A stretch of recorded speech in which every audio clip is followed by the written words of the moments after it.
Welcome back to Nasdaq Trade Talks. I'm your host, Jill Malandrino, Global Markets Reporter at Nasdaq. We're coming to you live from the ETF Synapse 2019, brought to you by Nasdaq and the CFA Society of New York. And joining me for this segment, we have Samara Cohen. She's the co-head iShares at Markets and Investments with BlackRock, and we're going to take a look at the ETF ecosystem and how it continues to evolve. Samara, thanks so much for joining us at Synapse. And speaking of evolution, fixed income ETF seems to be a space that's really growing and certainly has been a hot topic here.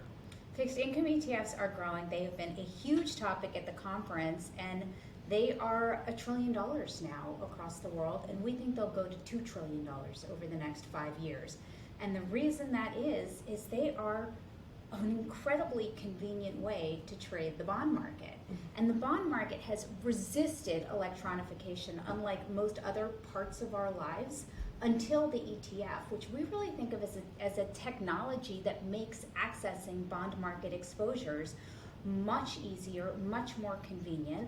And as a result of that, the use of ETFs and the demand by investors, all types of investors, retail investors, institutional investors for fixed income ETFs, is actually finally electronifying the bond market. Right, so it actually has market structure implications as well. It actually has market structure implications as well, which is incredibly interesting. But really what a bond ETF is a portfolio of bonds that trades on the exchange like Nasdaq. You know, we have several of our ETFs listed on Nasdaq as a stock.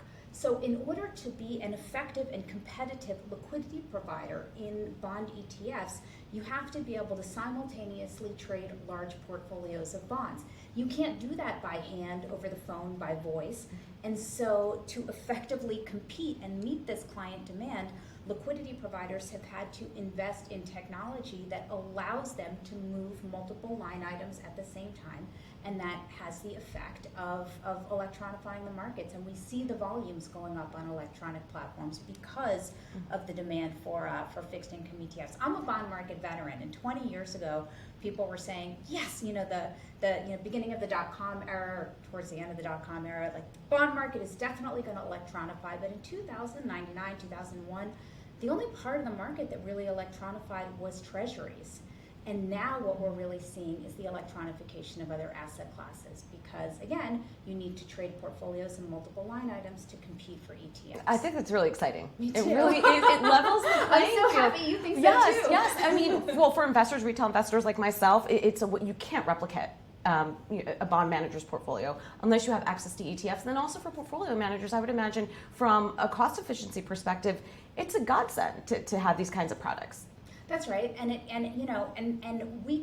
fixed income ETFs compete not just with mutual funds. To your point, they compete with all types of financial instruments, derivatives, individual bonds, portfolios of bonds, futures contracts. They really are a new capital markets tool that is, enhancing the ecosystem overall. I'm also a junkie for transparency, and the fact is, there've been a lot of developments in the bond market, like trace reporting, which has brought a lot more visibility. But ETFs provide real-time price discovery, and we see this on, Veterans Day when the U.S. bond market is closed, but ETFs are trading.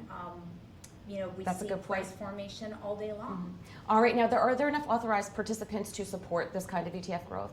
So yes, there are enough authorized participants to support this ETF growth, but I can say that with much more conviction now, because as of a few months ago, we actually have the data.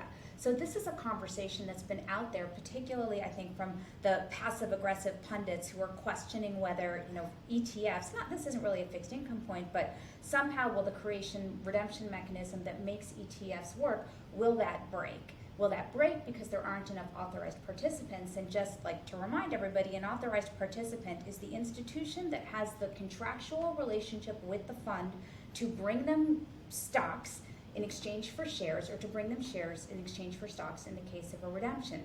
So how many of those authorized participants are out there? We could always answer that question for our own funds and say for the iShares, suite of ETFs, we have a healthy bench of authorized participants.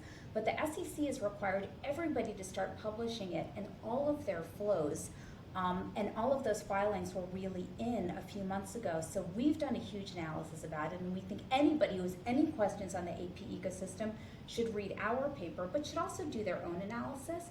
but there are 51 APs in the United States right now, and there are 36 APs that are active. So APs just mean we look at contracted APs, you have the legal relationship. Active APs, you are actually doing creations and redemptions. And both are important because what you see, unsurprisingly, is bigger ETFs that have lots of trading volume have more business to give authorized participants, so they will have more active APs. But looking at a smaller ETF, seeing just the number of contracted APs is actually very telling too, because if and when that ETF does grow, you know there's a bench of APs who will step in when there's an economic incentive for them to do so. But it's really exciting. I'm a data junkie. I love being able to do analysis and say, no, this is what the data actually says. This is the first time actually anywhere in the world we've had this much data about the AP ecosystem. Yeah, I mean, that sounds like a fantastic resource, so I'm excited to check that one out. To wrap up here, U.S. equity markets, and we look at market structure holistically, is it ready for the increased ETF activity that we're seeing? U.S. equity markets are really the place where we have, minimal counterparty risk, transparent trading, transparent price formation. I think it is the infrastructure through which we'd like to see most financial exposures trade, and that's been the trend over the last 10 years. With respect to ETFs specifically, I think the work that needs to continue, and a lot of this work is underway, and things like the Synapse conference are very helpful in terms of aligning views, is that ETFs have grown really quickly, and a lot of practices, exchange rules sometimes don't contemplate what they mean for the ETF.